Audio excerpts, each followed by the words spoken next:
என் உரையை தொடங்குவதற்கு முன்பு கலைக்குழு சார்பில் வள்ளிக்கும்மியில் பங்கேற்ற 16,000 பெண்களுக்கு முதல்ல என்னுடைய வாழ்த்துக்கள், பாராட்டுக்கள். கலக்கிட்டீங்க.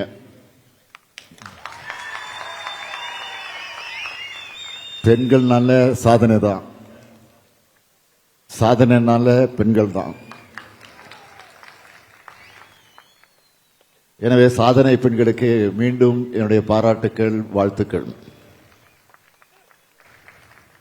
இந்த நிகழ்ச்சிக்கு தலைமையேற்றிருக்கக்கூடிய கொங்கு நாடு மக்கள் தேசிய கட்சியினுடைய பொதுச் செயலாளர் சட்டமன்ற உறுப்பினர் ஈஸ்வரன் அவர்களே,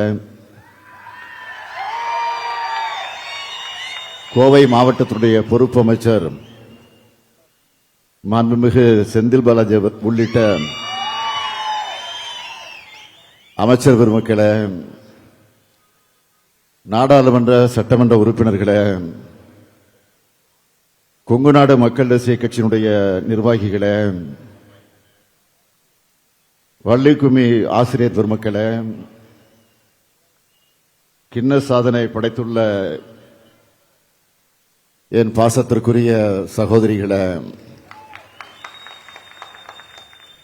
அனைவருக்கும் வணக்கம்.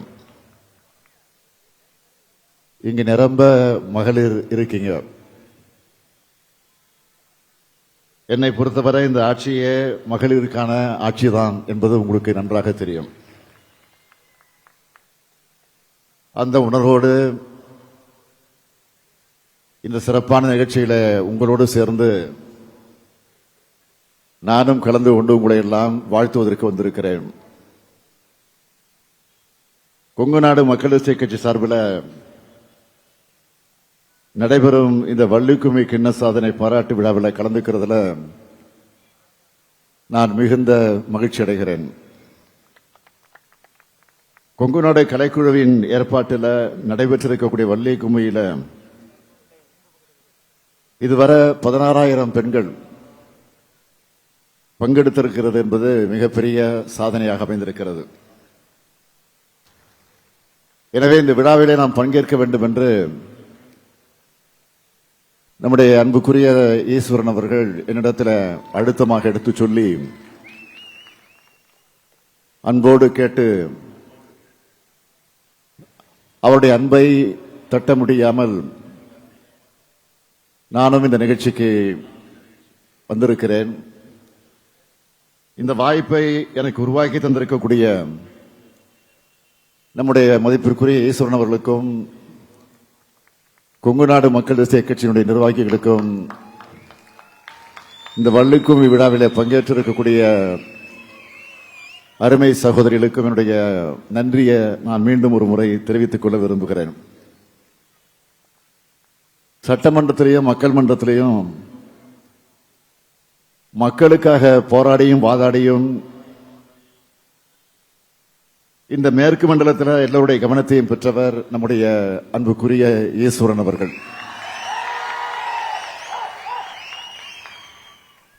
அவர் என்ன பேசினாலும், எங்க போய் பேசினாலும் அதுல மேற்கு மண்டலத்தினுடைய மக்களின் நன்மை அடங்கி இருக்கும். நான் கூர்ந்து கவனிப்பதுண்டு. அவருடைய பேச்சில் அதுதான் எதிரொலிக்கும். அதே போல நம்முடைய திராவிட மாடல் ஆட்சியை பொறுத்த வரைக்கும் அவரே குறிப்பிட்டு சொன்னார், நான் ஆட்சி பொறுப்பை ஏற்பதற்கு முன்னால் தேர்தல் நிலவரங்கள் எல்லாம் முடிவரக்கூடிய சூழ்நிலை வந்தபோது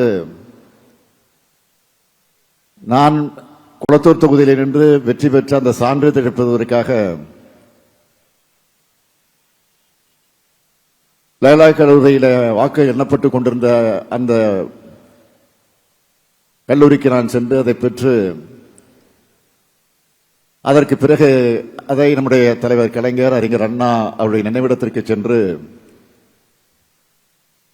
அங்கே அவர்களுக்கு என்னுடைய வணக்கத்தை செலுத்துகிற இடத்தில் அப்போது பத்திரிகை நிருபர்கள் எல்லாம் என்னை சூழ்ந்து கொண்டு கேட்டார்கள், ஆட்சிக்கு வர போறீங்க, ஆட்சி பொறுப்பேற்க போறீங்க, தமிழ்நாட்டு மக்களுக்கு என்ன சொல்ல போறீங்க அப்படின்னு கேட்டாங்க. நான் எதையும் சொல்ல விரும்பல, ஒன்னே அழுத்தமா சொல்ல விரும்புறேன் அப்படின்னு சொன்னேன். என்னை நம்பி வாக்களித்திருக்கக்கூடிய மக்களுக்கு மட்டுமல்ல, வாக்களிக்க தவறுகளுக்கும் சேர்த்து இந்த ஆட்சி நடைபெறும். அதையும் தாண்டி சொல்றேன், வாக்களிச்சவங்க மகிழ்ச்சி அடையணும், வாக்களிக்க தவறியவங்க இப்படிப்பட்டவருக்கு வாக்களிக்காம தவறிவிட்டோமே என்று வருத்தப்படணும். ஆக அந்த நிலையில நிச்சயமாக எங்கள் ஆட்சி இருக்கும் என்று நான் உறுதி சொன்னேன். ஆகவே அப்படித்தான் இந்த மேற்கு மண்டலத்திற்கும் ஏராளமான திட்டங்களை நம்முடைய அரசு செஞ்சுக்கிட்டு இருக்கு என்பதை நம்முடைய ஈஸ்வரன் அவர்கள் நேரமில்லா காரணத்தால் ஒன்றை மாத்திரம் அவர் தெளிவோடு குறிப்பிட்டு சொன்னார். ஆக உங்களுடைய நன்மதிப்பையும் பெற்றிருக்கிறோம். அதனால்தான் தொடர்ந்து 2024 நாடாளுமன்ற தேர்தலில் திமுகவுக்கு அமோகமான வெற்றி, முழுமையான வெற்றி நாம் பெற்றோம். ஆக அந்த 40க்கு 40 என்ற வெற்றியை பெற்றிருக்கிறோம் என்று சொன்னால், முழு வெற்றியை பெற்றிருக்கிறோம் என்று சொன்னால், நம்முடைய ஆட்சிக்கு கிடைத்திருக்கக்கூடிய அது நற்சான்றிதழ். அதேபோல் வருகிற 2026 ஆண்டும் மீண்டும் சொல்லுகிறேன், நாம் தான் வெற்றி பெறப் போகிறோம், நம்முடைய அணிதான் வெற்றி பெறப் போகிறது. நிச்சயம் அது தொடரும். ஆனால் ஒன்றிய அரசு, இன்றைக்கு மோடி தலைமையில் இருக்கக்கூடிய ஒன்றிய அரசு நம்மை மாதிரி இல்லாம, நம்முடைய ஆட்சி போல் இல்லாம வாக்களிக்காத தமிழ்நாட்டை வஞ்சித்துக் கொண்டிருக்கு.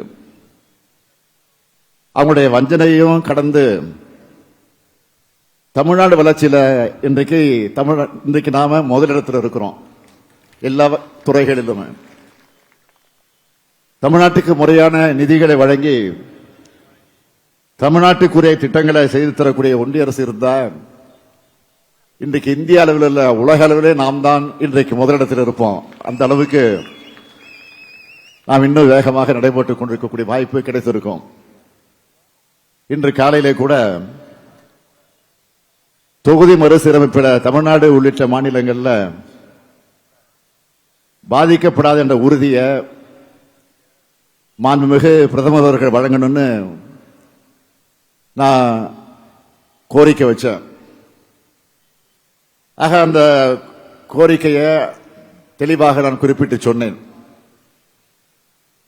பிரதமர் அவர்கள் இன்னொரு அரை மணி நேரத்தில் தமிழ்நாட்டிற்கு வருகிறார், ராமேஸ்வரத்துக்கு வருகிறார், பாலத்தை திறந்து வைக்கப் போகிறார். அதுவும் எங்கிருந்து வருகிறார் என்று கேட்டால் இலங்கையிலிருந்து வருகிறார். இலங்கையில மீனவர்கள் படக்கூடிய, நம்முடைய மீனவர்கள் துன்பத்திற்கு ஆளாகக்கூடிய அந்த துயரத்திற்கெல்லாம் ஒரு விடிவு கிடைக்கும். அதையெல்லாம் பேசிவிட்டு வந்து செய்தியை சொல்லுவார். தொகுதி மறுசீரமைப்பு பற்றி நாம் அழுத்தமாக சட்டமன்றத்தில் தீர்மானம் போட்டிருக்கிறோம். அனைத்து கட்சி, தமிழ்நாட்டில் இருக்கக்கூடிய அனைத்து கட்சி தலைவர்கள் எல்லாம் அழைத்து விவாதித்திருக்கிறோம். அதற்கு பிறகு தென் மாநிலங்கள் மட்டுமல்ல, வட மாநிலத்தில் இருக்கக்கூடிய சில மாநில தலைவர்களும், 7 மாநில தலைவர்கள், 3 முதலமைச்சர்கள், பல்வேறு துணை முதலமைச்சர்கள் பங்கேற்கக்கூடிய இன்னொரு கூட்டத்தையும் கூட்டி கடந்த 22ஆம் தேதி அன்று அந்த கூட்டத்தை கூட்டி அதிலே தீர்மானம் போட்டு பிரதமரை சந்திக்க நேரம் கேட்டிருக்கிறோம். இன்னும் இதுவரை ஒப்புதல் வரவில்லை. ஆக இதற்கிடையில நீங்கள் தமிழ்நாட்டுக்கு வரீங்க. ஆக வரக்கூடிய நீங்கள் அதிலாவது அதை தெளிவுபடுத்த வேண்டும், அதை விளக்கமாக குறிப்பிட்டு சொல்ல வேண்டும் என்று நான் ஒரு கோரிக்கை வச்சேன். ஆனா மக்களோட முக்கியமான பிரச்சனைகளுக்கு பதில் சொல்லாம தவிர்க்கிறவங்களுக்கு நாம் என்ன செய்ய முடியும்? வேறு வழி இல்லை. அப்படி தமிழ்நாட்டை தவிர்க்கக்கூடிய மக்களுக்கு மீண்டும் தமிழ்நாட்டில் உங்களுக்கு இடமே இல்லை என்ற பதிலைத்தான் வரக்கூடிய தேர்தலில் நீங்கள் வழங்கிட வேண்டும் என்று இந்த நிகழ்ச்சியின் மூலமாக நான் கேட்டுக்கொள்ள கடமைப்பட்டிருக்கிறேன். கொங்கு கலைக்குழு சார்பில் நடந்திருக்கக்கூடிய இந்த வள்ளிக்கும்மி கலை விழா கலை வளர்ச்சிக்கும் அதன் மூலமாக தமிழ் பண்பாட்டுக்கும் தமிழ் பண்பாட்டுடைய வளர்ச்சிக்கும் தமிழர் ஒற்றுமையாக இருக்க வேண்டும் என்ற அந்த உணர்வோடு இது விளங்கிட வேண்டும் என்று நான் கேட்டுக்கொண்டு, எந்த ஒரு கலையும் சமூக முன்னேற்றத்திற்கும் நல்லிணக்கத்திற்கும் துணையாக அமையணும் என்று உங்களை எல்லாம் நான் இந்த நேரத்தில் கேட்டுக்கொண்டு, இந்த சிறப்பான நிகழ்ச்சியிலே கலந்து கொண்டு, அதுவும் இவ்வளவு ஆயிரக்கணக்கான பெண்கள் திரண்டிருக்கக்கூடிய இந்த கூட்டத்தில் விரைவாக பேசிவிட்டு செல்வது என்பது எனக்கு மனசே கேட்கல. ஏனென்றால் நான் விமானத்தை பிடித்து இரவோடு சென்னைக்கு சென்று நாளைக்கு சட்டமன்றம் இருக்கிறது. எனக்கு மட்டுமல்ல, ஈஸ்வரனுக்கு இருக்கிறது. ஆக அந்த கடமையும் நாங்கள் ஆற்றிட வேண்டும். எனவே நீண்ட நேரம் உங்களிடத்தில் என்று உரையாற்ற வாய்ப்பில்லை என்ற அந்த காரணத்தால் இந்த அளவில் நான் என்னுடைய உரையை நிறைவு செய்வதற்கு முன்பு உங்கள் அத்தனை பேருக்கு மீண்டும் என்னுடைய நெஞ்சார்ந்த வாழ்த்துக்களையும் பாராட்டுக்களையும் தெரிவித்து விடைபெறுகிறேன். நன்றி, வணக்கம்.